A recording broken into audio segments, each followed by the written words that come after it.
guys and gals. Thank you very much for clicking on this video. I want to give a very quick introduction to this video in this series that we're going to kind of be doing. It's called 54 Sleepless Nights, Short Horror Stories by Tobias Wade.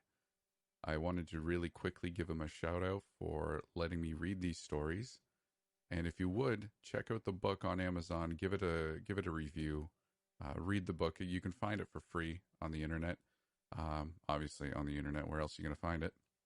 I'll have a link in the description for you if you'd like to go check that out. I'd appreciate it. If you do decide to read it, and if you like the stories that I'm going to be reading to you, please let him know in the comments just how much you like his stories. We like to support people here because without writers, there are no narrators, like me. So if you liked it, and you like these stories that I'll be reading of his, let him know in the comments just what you thought, and if you like them, let him know. I know for me, when people tell me that they like my narrations, it really does help. And I know we've got a very friendly community going on here, so I just want to encourage you to show him some love. Without further ado, I hope you enjoy these 54 Sleepless Nights short horror stories. Before this week, I would have told you that running the acquisitions department at the American History Museum was the best job in the world. Never a day goes by where I'm not learning something new, discovering lost artifacts, which forced me to continually reassess my understanding of our rich culture. Most people don't understand how glamorous the work really is. You have to understand that our donations generally come from extremely wealthy families, each with long histories of their own and treasures which are passed through the generations. These donors are typically motivated by the large tax breaks they receive for their charitable contributions. So I'm often flown across the country and treated to the highest comfort that money can buy, no doubt buttering me up in hopes of a favorable appraisal and acceptance of their donation.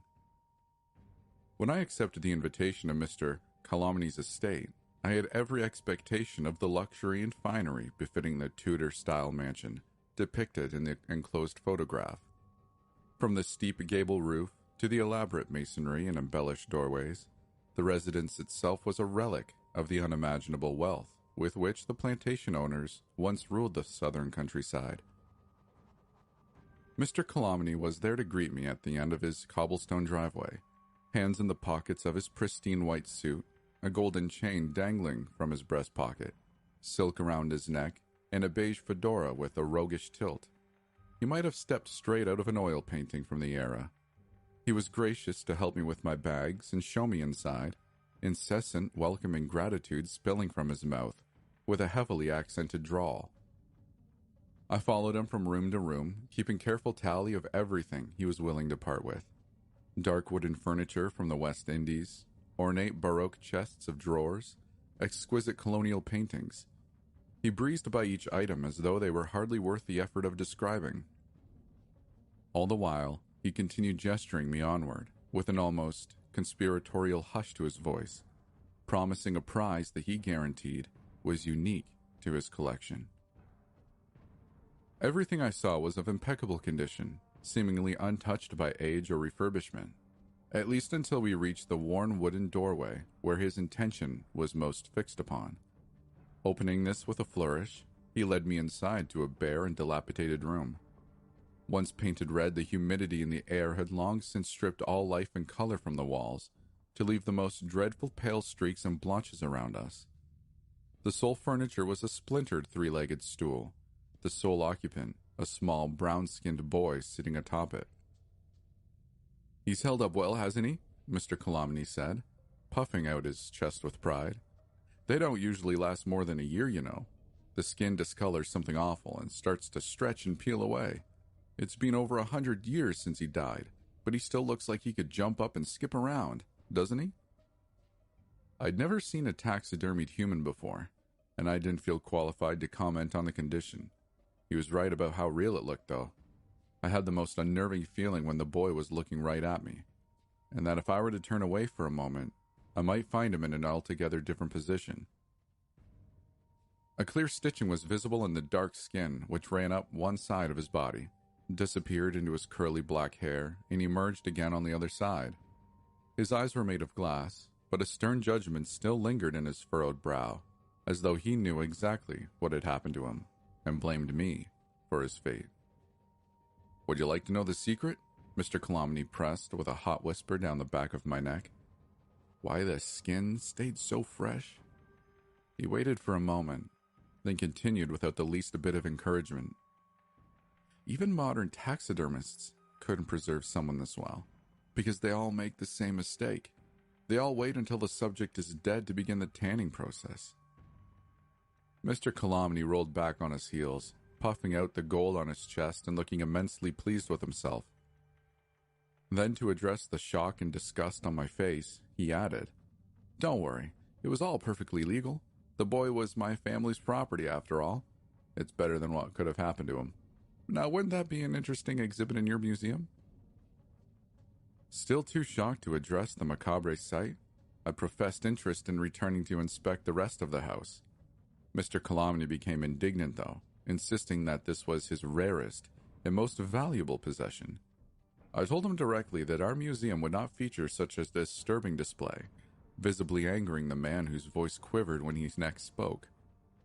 He told me that he would give nothing to any museum with such a selective view of history, and that I was no longer welcome in his house.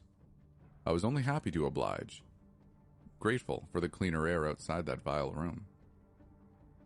I left Mr. Calomny on no uncertain terms, and returned to my museum empty-handed, telling nothing of the incident and doing my best to put it out of my mind entirely. That should have been the end of it. But not a week later, I was in my office preparing for a meeting with Professor Horvat of New York's Natural History Museum, when someone began to hammer on my door. Before I could welcome my unexpected guest, the door opened, and I was confronted with Mr. Calomny once more. I don't believe he had changed his clothes since the day I had seen him last. His white suit was dull and stained with yellowed sweat, his hair unkempt and greasy. Too surprised to protest, I backed away and made room for him as he entered my office, dragging a luggage cart behind him. The object on the cart was concealed beneath a white sheet, but by its size and shape, I could easily guess that the boy was seated underneath. Mr. Calomny ducked back into the hall for a moment to ensure his discretion, but then returned, closing the door behind him. "What are you doing here? Get out! Get out!" I insisted. But he only shooed me away with his hands before sitting heavily before my desk. His face was flushed as though he'd been running, and he seemed to need a moment to catch his breath before he could speak a word. "Look, maybe if you scheduled an appointment, I could work something in this afternoon," I said, trying my best to sound reasonable, although I was trying to think of excuses to cancel, even as I said it. "As it is, I'm already expecting—" "You've got to take him," Mr. Calomny interrupted with passion. "I can't have him in the house anymore. Not for another night. I won't." Already I could hear voices and footsteps in the hallway outside. The thought of being caught by Professor Horvat with this wretched thing in my office was too much to bear. "There's a storeroom on the right," I replied automatically. "Hurry now, and you can leave it there for the time being. But you must retrieve it this afternoon. Do you understand? And don't think about skirting off either. I know where you live, and will have it shipped back at once if you do not return." He thanked me profusely, and together we wheeled the cart into the adjoining room. There were more questions that I wanted to ask, but there was already knocking on the door, and there was nothing that could be done. Professor Horvat entered, regarding Mr. Calomny with surprise and perhaps even revulsion as my disheveled visitor pushed rudely out of the room. The sudden thunder of footsteps outside indicated that he was running as soon as he got the chance. Fortunately, the meeting was otherwise undisturbed, and none of my colleagues were wise to the fact that the taxidermied boy sat concealed in my storeroom. It was no great shock that Mr. Calomny failed to return that afternoon, but I was caught up with other appointments and didn't have a chance to dispose of the boy that day.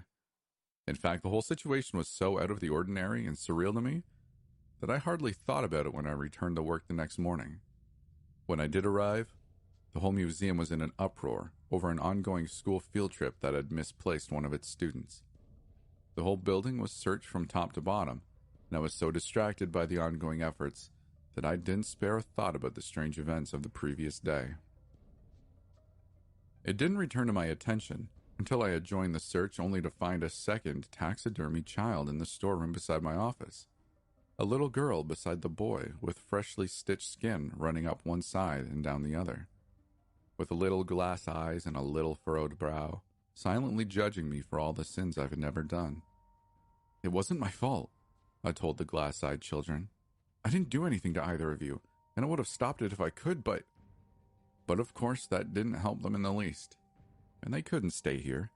It would only be a matter of time before the missing student was identified. I keep them both in my house now, waiting to hear back from Mr. Colomny. The house I visited has been sold already, and I can't exactly ship them back to the innocent people who live there now. I know I should burn them, or bury them, or chop them up and throw them in a lake.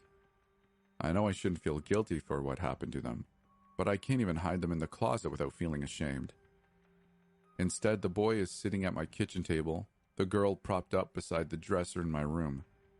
I didn't do this to either of them, but I know that if I treat them poorly or ignore how they suffered, and I find a third has joined them one day, then that one really will be my fault, and that would be as bad as stitching them up myself. So I wish them good morning and good night. I read to them from the paper, and I keep the light on when they're alone in the room, and I wait. For the day their brows are smooth, and I catch them smiling again. I did not fear death, even in my final hours. I can't say that I had no regrets, but I know of no other actions or circumstances in my life which could have led to a greater serenity at the end. At peace with myself and the world around me, I slipped into that final sleep I did not expect to wake from. I believe I can tell the exact moment when I died, because it coincided with a vague sensation of falling in every direction at once. I watched something like a kaleidoscope of my body being left behind from every angle as the world folded in on itself. Thinner and thinner slices, and faster, interweaving together as the intricate dance of life spiraled down into a single point. And then rebounding again, a collapsing universe exploding anew, each fragment of mind unraveling itself into the form I next occupied. I was young and strong again in my new body, and the verdant garden was bliss to behold. Every luscious plant around me grew in perfect symmetry, without the slightest blemish or rot, and the branches of every tree fit perfectly into place, with the others as though puzzle pieces locked together.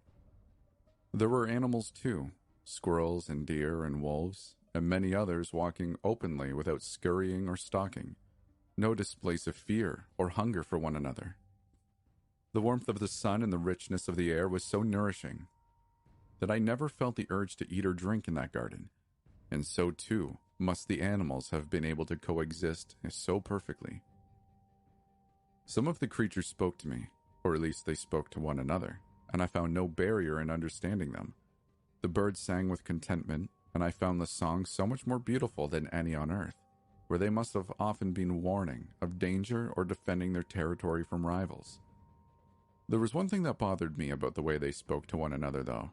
Each knew only their happiness in the moment, and none showed the slightest thought about where they came from or how this place came to be. I began asking the animals, but though they stopped and listened politely when addressed, they grew agitated when I persisted on the existential questions that drew my curiosity. Their answers were always evasive, suggesting pleasant things that I might do, and when pressed, always returning to the single, unequivocal rule of this place. I could go anywhere or do anything that I liked, so long as I never sought out the person in charge. If it was simply a matter of their reverence and respect, then I think I could have accepted such an answer. The way they spoke unsettled me, though, seeing such peaceful animals become fearful as they warned me away from such pursuit. Hair rising on the backs of their necks, snarling faces, darting eyes, each utterly terrified by the notion that I would want to meet such a being. It did not make sense to me where such fear could be coming from in a world so far removed from death and pain and want. I could not rest with the idea of living eternally in terror of some unknown beast that ruled the land. The more they warned me, the more desperate my pursuit became, until I found myself unable to linger for a moment without my curiosity cheapening the pleasures around me. I decided that I was only able to find peace at the end of my life because I knew I had followed my passions without doubt or regret. But if I were to turn aside in this quest, then I could spend forever unhappy in the knowledge that my true nature was to be as cowardly and dull as the animals. What was it to be man, if it was not to master oneself and one's surroundings, to do what was impossible for other animals? All this time I didn't find a single other human, and I convinced myself that I was being put to some type of cosmic test. Perhaps there was one afterlife for the animals, and only once man has proven himself worthy is he able to elevate to an even greater paradise that he has earned. I imagined all the other humans in their mighty palaces looking down at me and laughing, to see me scurrying around after the squirrels as I proved myself their equals. I knew the animals must know more than they pretended to display such fear. But none were willing to tell me what I needed to know freely. That is why I set about making a trap, digging a pit in the soft and fertile earth where I might extract an answer by force. The creatures here were so trusting and stupid that I needed only to ask a badger to come stand by me, where the leaves covered the hole for it to willingly oblige. The unsuspecting creature's weight burst through the concealment at once, sending it to tumble down, whereupon I immediately sealed it inside with a large stone over the hole. I hadn't counted on quite how easygoing the creature could be, though. It continued to disregard my questions about the creator of this place, and showed no fear of me, despite my power over it. Even trapped in the dark hole, the badger slept peacefully at the bottom, as though it was its den.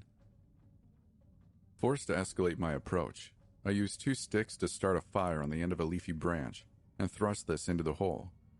Finally, I had its attention as the badger whimpered, cowered away from the flame, pressing itself flat against the wall as it wailed in answer to my inquiries. The badger said the ruler of this place lived among us, but I would never find him by looking. I could only act in such a way that made him find me. It was so gratifying to finally get an answer, even one as enigmatic as this. For the first time, I felt like I had power over the animals, and was no longer their equal. I allowed the badger to escape, and gathering up as much fuel as I could, I set my burning branch into the foliage, and watched it spread. I watched the flames smolder into a roaring fire, and relished the thick plumes of black smoke curling into the sky. It would be impossible to witness such a display without knowing a man was dwelling among the animals. The Creator would find me, and at last, I'd have the answers I sought. The rich air nourished the flames more than I expected, however, and they did not stop at the edge of the fuel I collected. Soon the sparks had leapt onto the branches, and from one branch to the next, so perfectly fitted together, the fire raced. The bird's song turned to one of panic as they took flight in mass around me. But the animals, so long unaccustomed to fear, were slow to react. Some even approached the flame to marvel at it before the fire leapt to the surrounding foliage, spreading wider and faster than I've ever believed possible. Soon I stood in the middle of a raging inferno that ravished the pristine land. I couldn't stand the heat and was forced to hide myself in the hole I had dug. On Earth, the fire might consume the land and move on or smolder out. But here, the immortal trees continued to burn without cessation. There was no escape, and I could do nothing but cower as I watched the animals panic, their multitude of voices joining into a single enduring scream. But these immortal beings were not killed by the flames, just as the trees persisted. And before my eyes, I watched the still living creatures melt and disfigure into horrendous shapes of flowing skin and exposed bone. Despite all this, or perhaps because of it, my plan still came to fruition when the Lord found me cowering in my hole. I don't know how long I spent in His presence, but when it was over, I felt myself falling in every direction, just as I had when I first died. I watched my body burn from every side until, smoldering to nothing, the explosion of pain gradually subsided into the cold shock of awakening into my next birth. Reflecting upon these memories now in my next life, it seems as though I was banished from heaven for my deeds. If I ever received answers to my most pressing curiosities about existence or the nature of the ruler of that land, then those too must have been stripped from me in punishment. Most keenly, I remember the pain of that fire, burns from which still covered my body and whose agony I will take with me for the rest of my life. But even this pain, I will endure for as long as I am able. for I now fear death like I never had in my previous life. Like the animals, I fear he who rules that place, for I was the demon in heaven, and through my actions did I transform it to hell.